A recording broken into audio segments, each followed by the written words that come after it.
students, how are you? Let us continue the topic breathing and exchange of gases. In the last lecture we have discussed up to mechanism of breathing. Let us continue the topic. Come to forced expiration.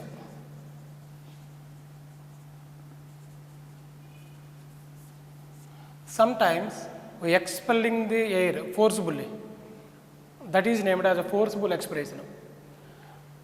During forcible expiration, there are two important muscles, internal intercostal muscles. Internal intercostal muscles and lateral abdominal muscles.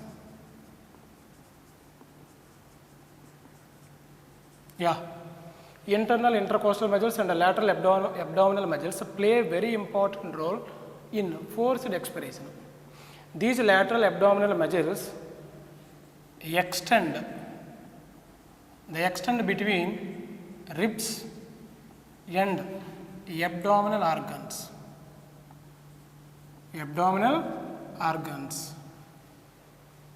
And the next one is forced inspiration.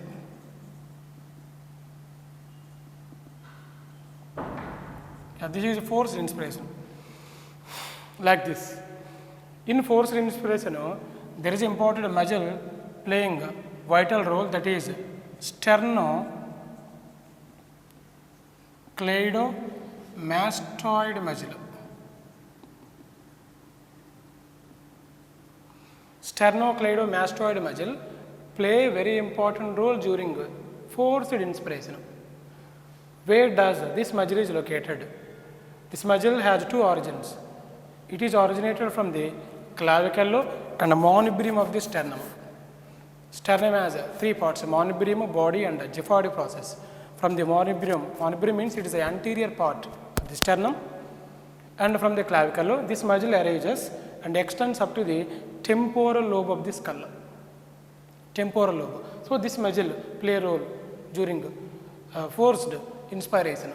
Human beings have the ability to increase the strength of inspiration and expiration due to the additional muscles present in the abdomen. So there are some additional muscles on the wall of the abdomen. With the help of these muscles, human beings can increase the strength of both inspiration and expiration.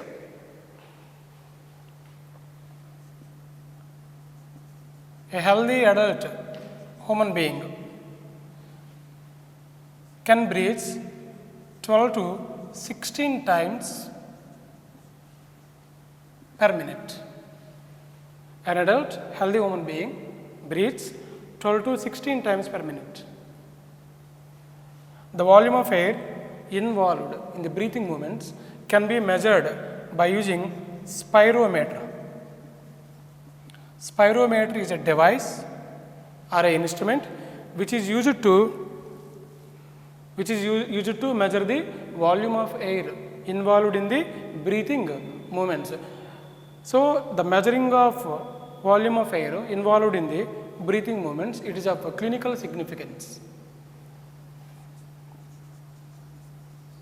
Infant can breathe 44 times per minute.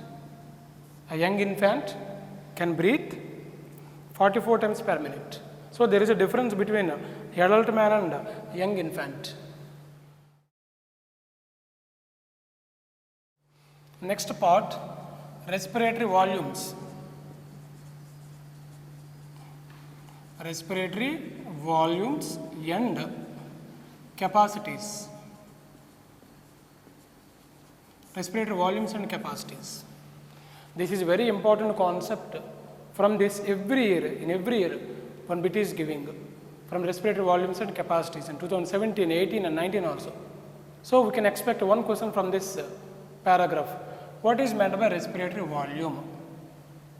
Respiratory volume is defined as the quantity of air which our lungs can hold or expel under different conditions. It is the quantity of air which our lungs can hold or expel under different conditions is named as respiratory volume. The respiratory volume is of 4 types. The first one is a tidal volume. Tidal volume. It is simply abbreviated as a TV, tidal volume. What is meant by tidal volume? The volume of air inspired or expired during a normal respiration. Volume of air inspired or expired during normal respiration. During normal respiration is termed as tidal volume, which is approximately 500 ml per breath. 500 ml per breath. So, under normal respiration or normal condition, 500 ml of air can be inhaled or exhaled per breath. So, it is approximately 6,000 to 8,000 per minute, which means a healthy human being can inspire or expire approximately 6,000 to 8,000 ml, 8,000 ml of air per minute. Yeah, this is about the tidal volume. Come to second one, inspiratory reserve volume. Inspiratory reserve volume. What is inspiratory reserve volume? It is simply abbreviated as IRV, inspiratory reserve volume. It is defined as the additional volume of air a person can inhale during forcible inspiration. Additional volume of air, additional volume of air a person can inhale during forcible inspiration. Forcible inspiration. It is approximately 2,500 to 3,000 ml. It is approximately 2,500 to 3,000 ml. So, it is defined as additional volume of air a person can inhale during forcible inspiration. Come to third one, expiratory reserve volume. Expiratory reserve volume. It is simply abbreviated as ERV. ERV. What is expiratory reserve volume? How can we define it? Additional volume of air a person can exhale by forcible expiration. Additional volume of air a person can exhale by forcible expiration. Additional volume of air a person can expire during forcible expiration. It is approximately 1000 ml to 1100 ml. 1000 to 1100 ml. I come to fourth one, reserve volume. Very important thing, reserve volume, simply abbreviated as RV, reserve volume. How can we define it? The volume of air that can be remained in the lungs even after forcible expiration. Very important definition. Very important respiratory volume. It's a kind of respiratory volume. So, what is meant by reserve volume? The total amount of air that can be remained in the lungs even after forcible expiration. Total volume of air remained in the lungs even after forcible expiration. It is approximately 1100 to 1200 ml.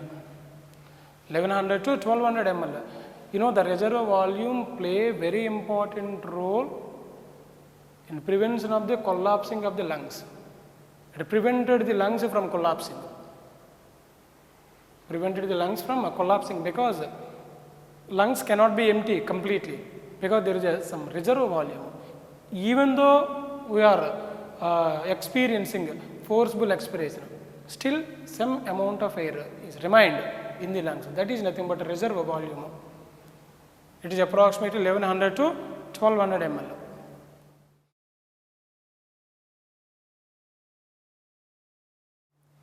Yeah, like this we have 4 types of respiratory volumes like TV, IRV, ERV and RV. By adding up of 2 or more respiratory volumes, one can derive pulmonary capacities. Pulmonary capacities. These pulmonary capacities can be derived by adding up of 2 or more respiratory volumes. Respiratory volumes together and gives the pulmonary volumes. These pulmonary capacities also 4 types. First one, inspiratory capacity. Inspiratory capacity. It is simply abbreviated as IC. IC. How can we define it? IC. The total volume of air a person can inspire after normal expiration. It is a completely different definition. The total volume of air a person can inhale after normal expiration.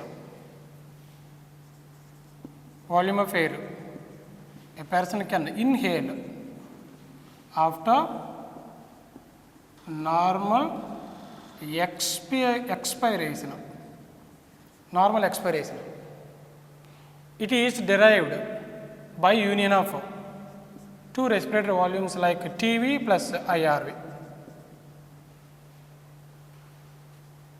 It includes TV plus IRV, which is approximately 3000 to 3500 ml. Its value is 3000 to 3500 ml. It includes both the tidal volume and IRV. Whereas the second pulmonary capacity is expiratory capacity.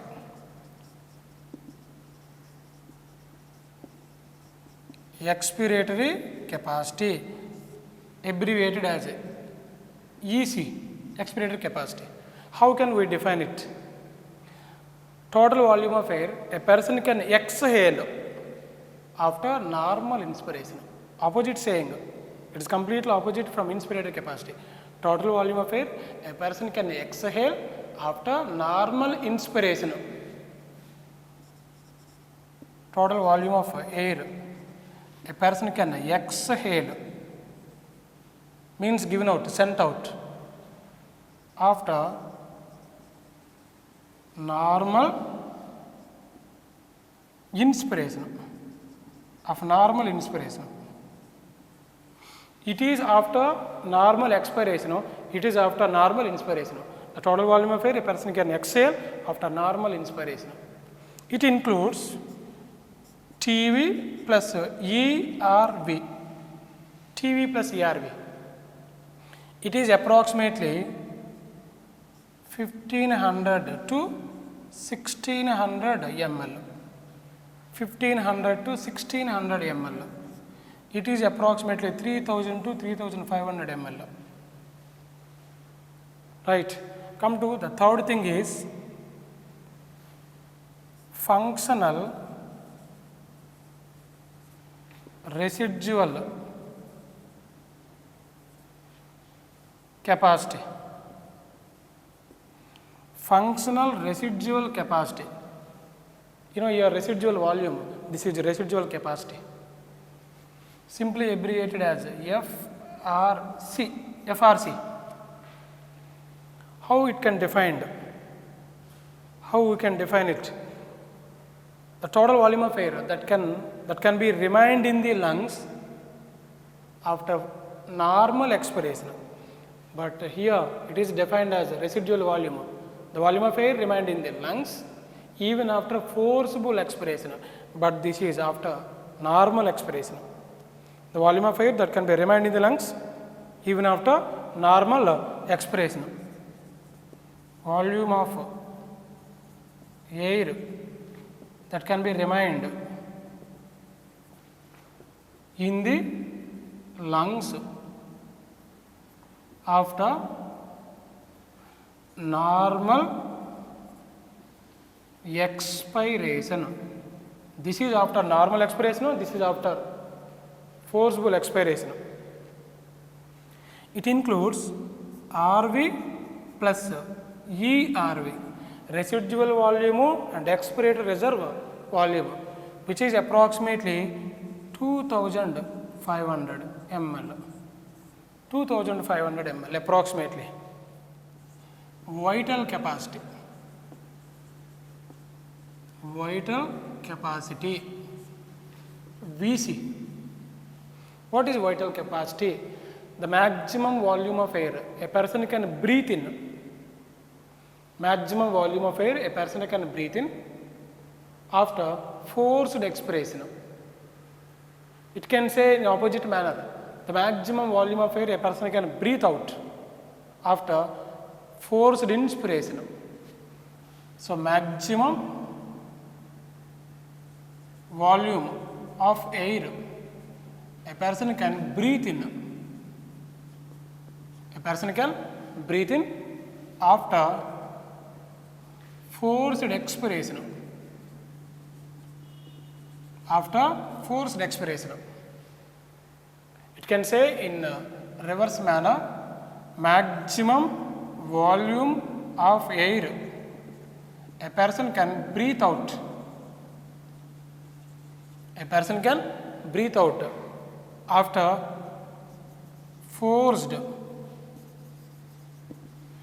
inspiration. Forced inspiration. So, it has two different definitions, vital capacity. After forced expiration, here after forced inspiration. But maximum volume of air a person can breathe in or breathe out.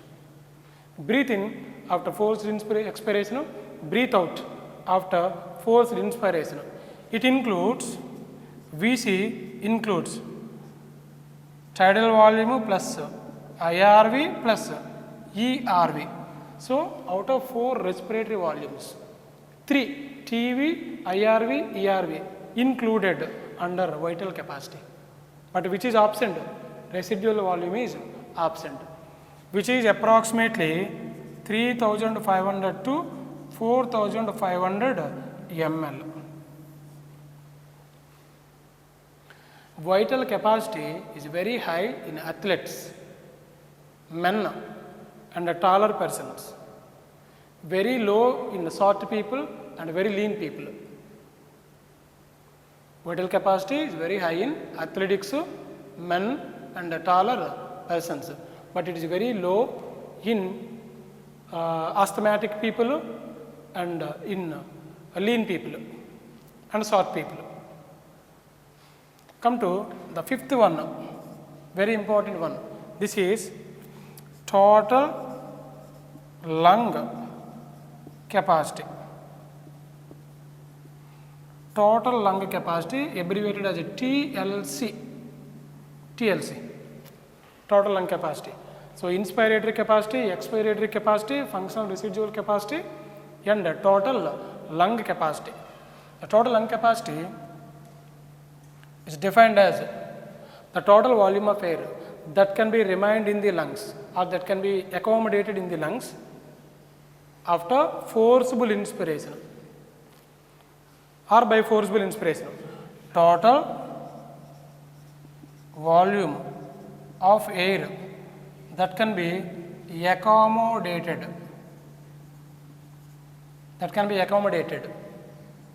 in the lungs by forcible inspiration, by forcible inspiration. So the total volume of air that can be accommodated in the lungs by forcible inspiration is called as a total lung capacity. The total lung capacity includes TLC includes TV plus IRV plus ERV plus RV or VC plus RV. I told you no, in vital capacity RV is absent. If you add RV to the vital capacity, it gives the TLC, which is approximately 5800 ml. 5800 ml. So these are the different types of pulmonary volumes and capacities.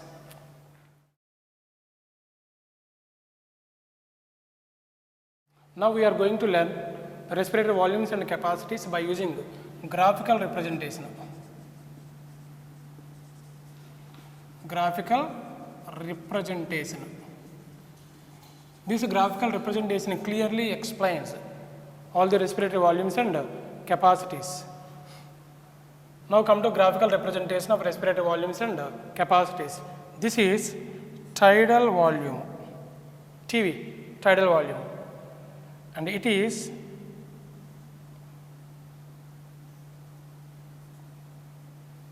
inspiratory reserve volume. Inspiratory reserve volume, and this is TV, tidal volume. IRV plus TV united and generates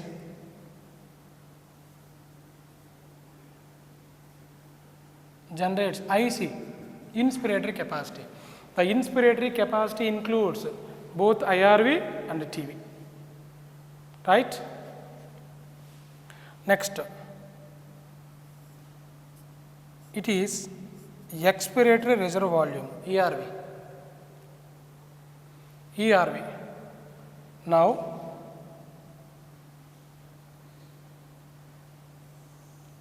TV plus ERV gives rise expiratory capacity. The expiratory capacity includes both tidal volume and expiratory reserve volume. Here, two graphs I am including to show the expiratory capacity, and this is reserve volume. Reserve volume. Now, expiratory reserve volume plus RV gives rise a functional residual capacity. This is a functional residual capacity.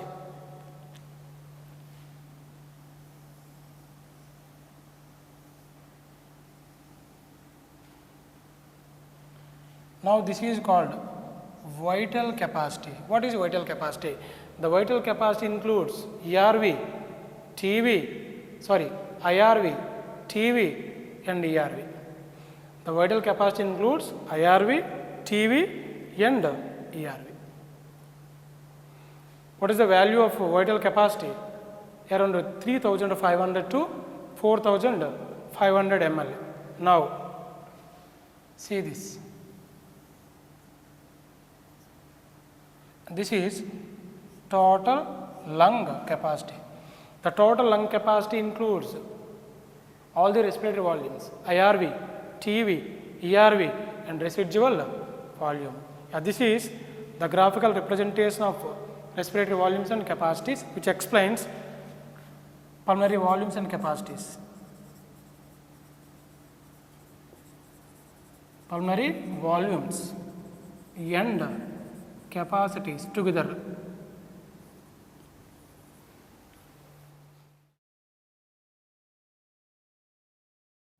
With the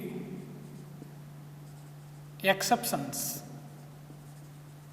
of FRC, RV and TLC, total lung capacity. So, with the exceptions of FRC, RV, TLC, all the remaining pulmonary volumes and capacities can be measured by using spirometer. by using a spirometer. But these three things, FRC, RV and TLC, can be measured by using helium dilution method. Helium dilution method. What is helium dilution method? In helium dilution method, a person is connected to the spirometer, which is filled with air along with the helium in required quantity or in known concentration. Then the person is asked to breathe out and breathe in. Then the volume of air can be measured by using helium. So like this, functional residual capacity, residual volume and the total lung capacity can be measured by using helium dilution method, and remaining things IRV, ERV, tidal volume and vital capacity can be measured by using a spirometer. Then all the pulmonary volumes and capacities are about 20 to 25 times less in women than men. I am repeating you once again, all the pulmonary volumes and capacities are about 20 to 25% less in women than men. At the same time, these are 20 to 25% more in athletics than asthmatics. Asthmatics means the people who are suffering with asthma. It is 20 to 25% less in women than men. It is 20 to 25% more in athletics than in asthmatics. Next, come to anatomical dead space, very important thing. Anatomical dead space. What is anatomical dead space? How can we define it? It is the amount of air inhaled by a person during a breathing process, but it cannot be participated. It cannot be participated in exchange of gases. It cannot be participated in exchange of gases. So, what is anatomical dead space? The amount of air inhaled by a person during breathing process, but it cannot be participated in the process of gaseous exchange. How can we calculate it? You know, the tidal volume is 500 ml. 350 ml of air participated in the exchange of gases. So, the remaining 150 ml.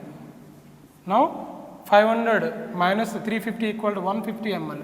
The 150 ml is the anatomical dead space, which is equal to 1 by 3. The 1 by 3 or 1 by 3rd portion cannot participate in the exchange of gases, which means which remained in the respiratory pathway. Remained in the respiratory pathway. This is about anatomical dead space.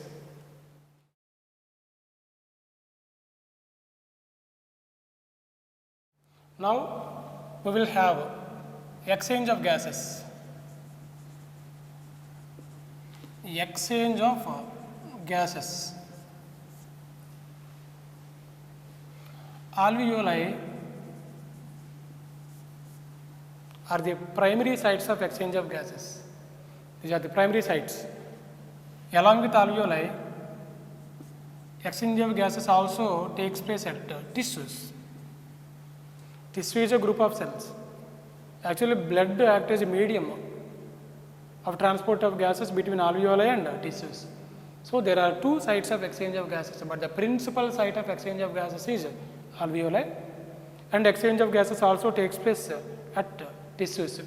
Mainly, oxygen and carbon dioxide are exchanged between atmosphere and lungs, and between lungs and tissues.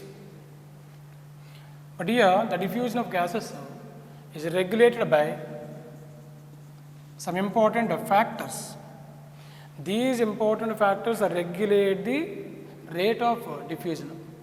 They regulate the rate of diffusion. What kind of factors regulate the rate of diffusion? First thing, partial pressure. Partial pressure or concentration gradient.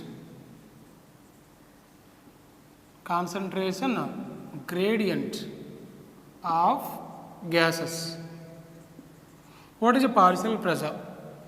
Partial pressure is defined as the individual pressure exerted by a gas in a mixture of gases. So, the pressure exerted by the individual gas in a mixture of gases is termed as a partial pressure or concentration gradient of gases. And the second factor is thickness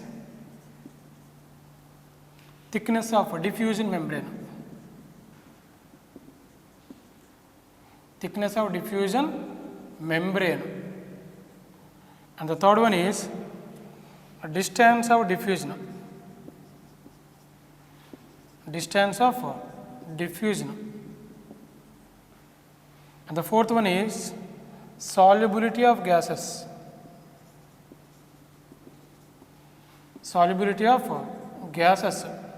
Solubility of gases, so distance of diffusion, thickness of diffusion membrane and partial pressure of gases. And the fifth factor is surface area. Surface area. Yeah, these are the very important factors that regulate the diffusion of gases.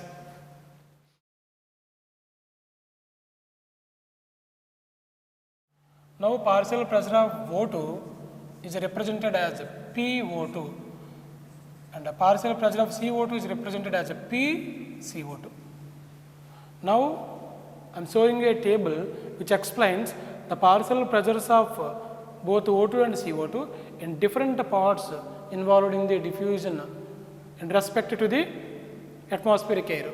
Now, I am going to show a table which explains or which indicates the partial pressures of O2 and CO2 in different parts involved in the diffusion of gases according to those of atmospheric air.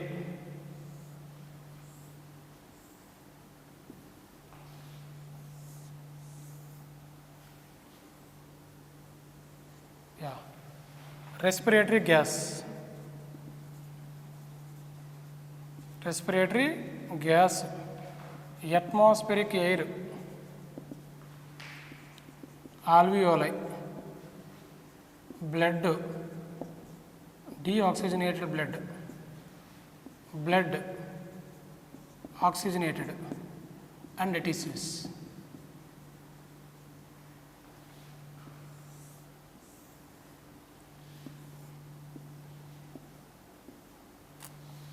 First, oxygen.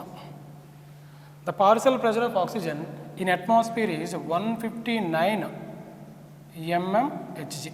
159. At alveoli 104 mmHg.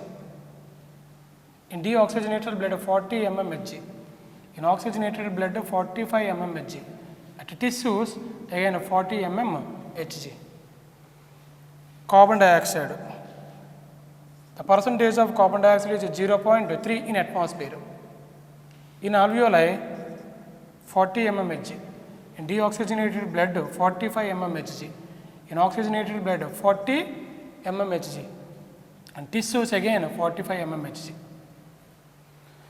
In deoxygenated blood, the partial pressure of carbon dioxide is higher than the oxygen. The partial pressure of carbon dioxide is 45 mmHg in deoxygenated blood, that is carbon dioxide rich blood, but the partial pressure of oxygen is just 40 mmHg. Again, in tissues, the partial pressure of carbon dioxide is 45 mmHg. The reason is during catabolic process in tissues, carbon dioxide is generated. So, partial pressure of carbon dioxide is higher in tissues than the partial pressure of oxygen. But whereas in alveoli, the partial pressure of oxygen is very high, 104 mmHg, and the carbon dioxide partial pressure is just 40 mmHg. at sea level, atmospheric pressure is 760 mmHg. 760 mmHg. At sea level, O2 percentage in atmosphere is 21%. Now 760 into 21 by 100 equal to 159 mmHg. So out of 760 mmHg, the partial pressure of oxygen is 159 mmHg. Here the diffusion of gases depends on the partial pressure of gases. Diffusion of gases depends on the partial pressure of gases. What is the partial pressure of oxygen in the atmosphere? 159 mmHg. The gas is always moving from higher pressure to lower pressure, from high partial pressure to lower partial pressure. In the atmosphere, the partial pressure of oxygen is 159 mmHg, whereas in lungs 104. So atmospheric air moving into the lungs from higher pressure to lower pressure. This table clearly indicates the concentration gradient of oxygen from alveoli to blood to tissues.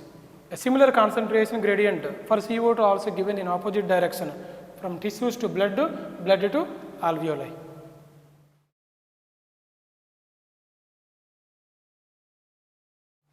As the solubility of carbon dioxide is 20 to 25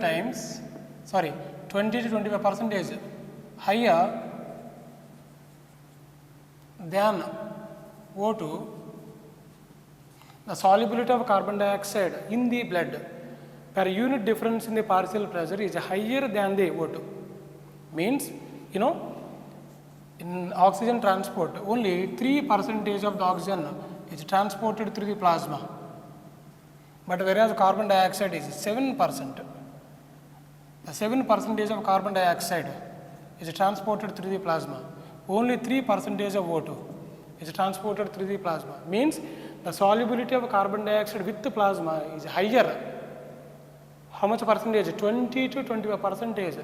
It has higher solubility with blood compared to the oxygen per unit difference in the partial pressure.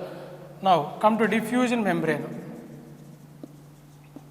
Diffusion membrane. The diffusion membrane is formed mainly by the 3 layers. How many layers? 3 layers. What are the 3 layers present in the diffusion membrane?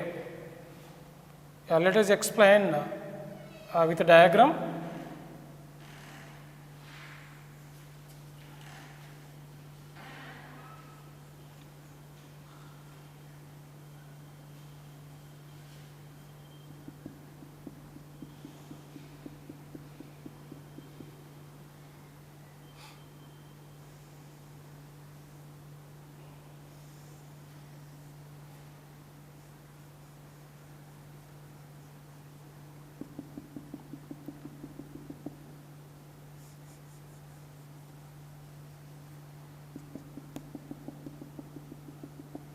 This is alveolar cavity. Alveolar cavity. The wall of the alveoli lined with one cell. It is one cell thicked. This is alveolar wall. Alveolar wall. The alveolar wall made up with simple squamous epithelium. It is made up with a simple squamous epithelium. And this is the wall of the alveoli is in close proximity with pulmonary capillary. Pulmonary capillary. The pulmonary capillary, it is also one cell thicked. one cell thick layer. It is made up with endothelium. Endothelium also modified simple squamous epithelium. Simple squamous epithelium. As I told you one day, the epithelium is of three types: epithelium, mesothelium and endothelium. But all are modified simple squamous epitheliums. Endothelium lines the blood capillaries. One cell thick layer. It is also one cell thick layer. This is alveolar cavity. Oxygen enters and carbon dioxide sent out. Now, oxygen enters into the pulmonary cavity. Sorry, not pulmonary cavity. Oxygen from the alveolar cavity enters into the pulmonary capillary, and the carbon dioxide present in the pulmonary capillary is given out into the alveolar cavity. You know, alveolar cavity is the major site. It is a major site of exchange of gases. Important bit. It is a major site of exchange of gases. Now, we are discussing about the diffusion membrane. The diffusion membrane is formed by the three layers. One layer is formed by the simple squamous epithelium of the alveolar wall, and the next layer is formed by the endothelium of the capillary wall. In between these two, there is a basement substance. Yeah, this is basement substance.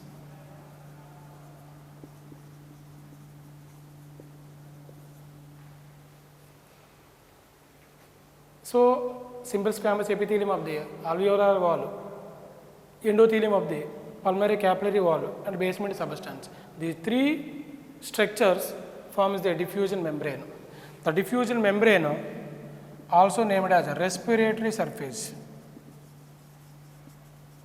Respiratory surface. The respiratory surface must be thin.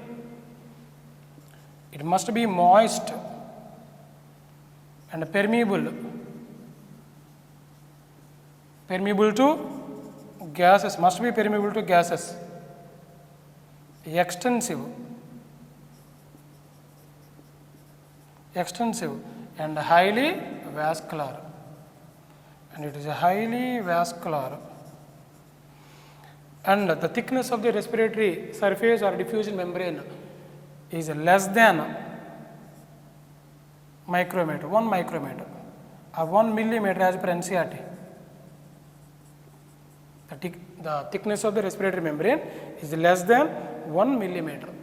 So, this thin respiratory membrane or diffusion membrane permits exchange of gases between alveolar cavity and pulmonary capillary, vice versa, in reverse manner.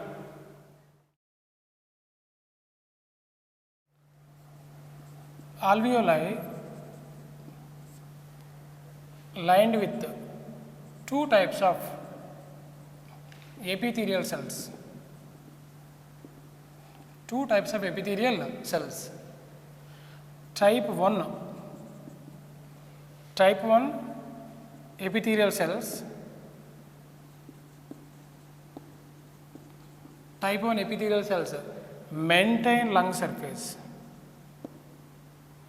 They maintain lung surface, but type 2, the type 2 alveolar cells, the type 2 alveolar cells synthesizes or they produce a surfactant. It is named as lecithin. You have studied lecithin in biomolecules lesson. Lecithin is nothing, it is a phospholipid.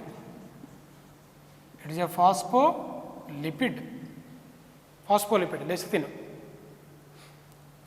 The lecithin acts as a surfactant. It is a surface tension reducing agent. Surface tension reducing agent. It reduces the surface tension between, reduces surface tension between pleural fluid and air, thereby it prevents the collapsing of lung surface, thereby it preventing collapse of lung surface. It reduces the surface tension between the pleural fluid and the air. So it is a surfactant, lecithin. It is a kind of phospholipid produced by the type 2 alveolar cells, but the type 1 alveolar cells or epithelial cells maintain the lung surface.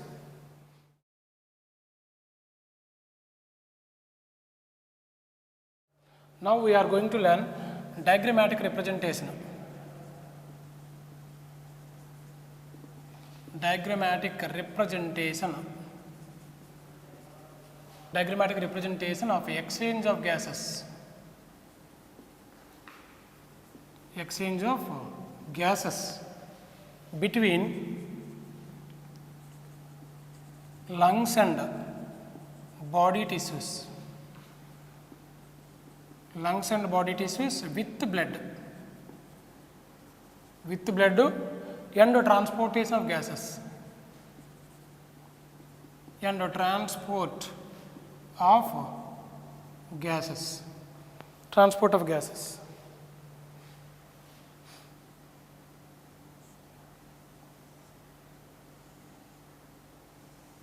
This is alveoli.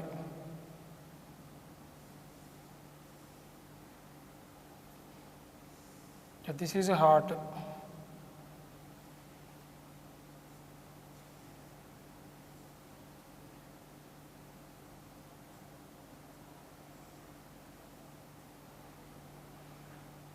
This is right auricle, left auricle, right ventricle, left ventricle. Oxygen enters into the lungs, carbon dioxide is sent out from the lungs. Inside the lungs, the partial pressure of oxygen is 104, as I told you previously, mmHg, and the partial pressure of carbon dioxide is 40 mmHg, 40 mmHg. Now, from the lungs, the oxygenated blood is carried to the heart via pulmonary vein. This is a pulmonary vein. From the right ventricle, the deoxygenated blood goes to the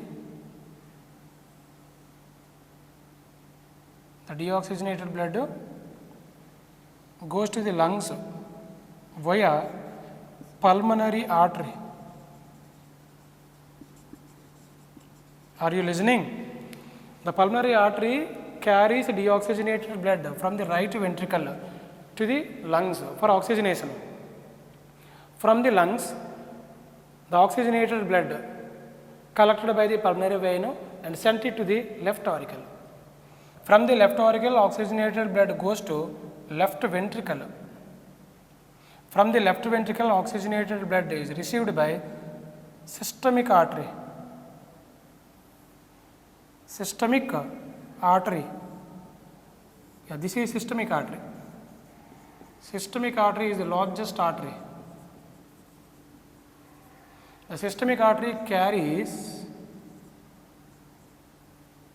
oxygenated blood. It carries oxygenated blood. Right? In systemic artery, the partial pressure of O2 is 95 mmHg and the partial pressure of CO2 is 40 mmHg. 40 mmHg. In systemic artery, the partial pressure of oxygen is 95 mmHg, but whereas in alveoli 104 mmHg. So the oxygen is moving from higher pressure to lower pressure. Now the systemic artery, a systemic capillary supplies blood to the tissues. Blood to the tissues. Students, please find, I made a mistake. In oxygenated blood, the partial pressure of oxygen is 95 mmHg, but in the table I have given as 45 mmHg, I think so. Please rectify it. That is not 45 mmHg, that is 95 mmHg. Now the systemic artery carries oxygenated blood to the tissues. These are the tissues. So the oxygen from the systemic artery diffuses into the tissues. By using oxygen, the tissues undergoes catabolic process, thereby carbon dioxide is generated. Now the systemic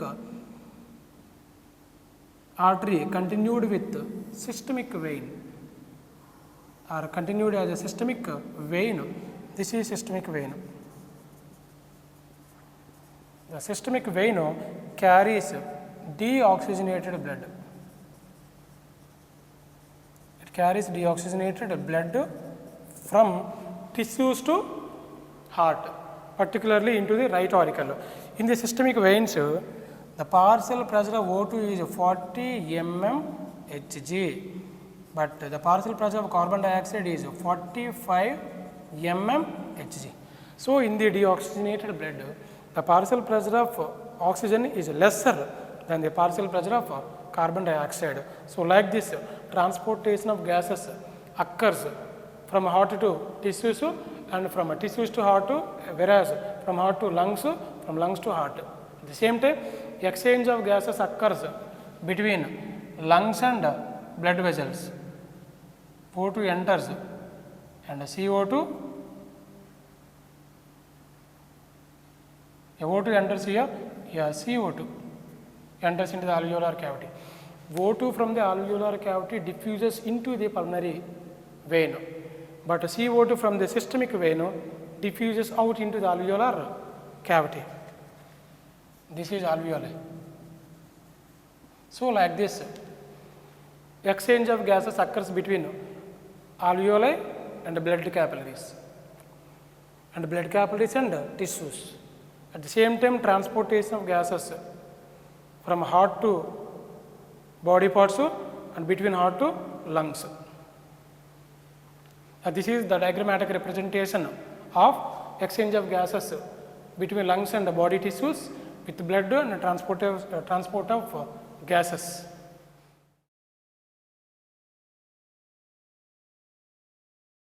Now, pulmonary gas exchange. Pulmonary gas exchange. And the second one is systemic gas exchange. Pulmonary gas exchange and systemic gas exchange. The pulmonary gas exchange is named as external respiration. It is external respiration. And the systemic gas exchange is named as internal respiration.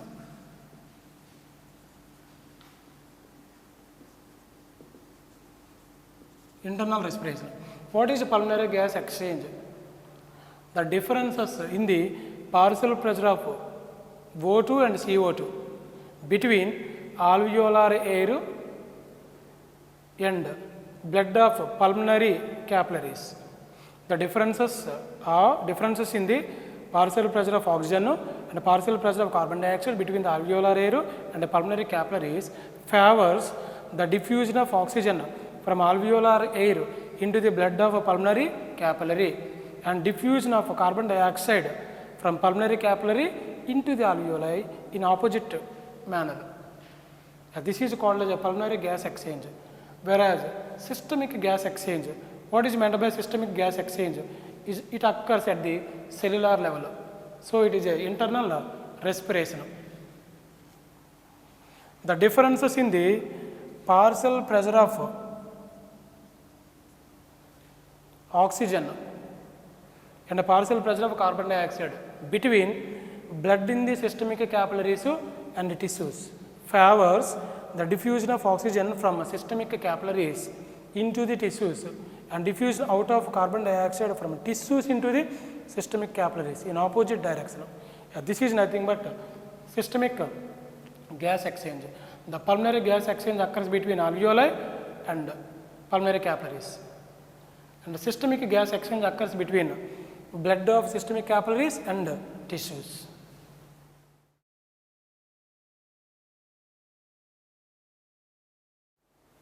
Dear students, please watch the video and maintain the running notes. Thank you.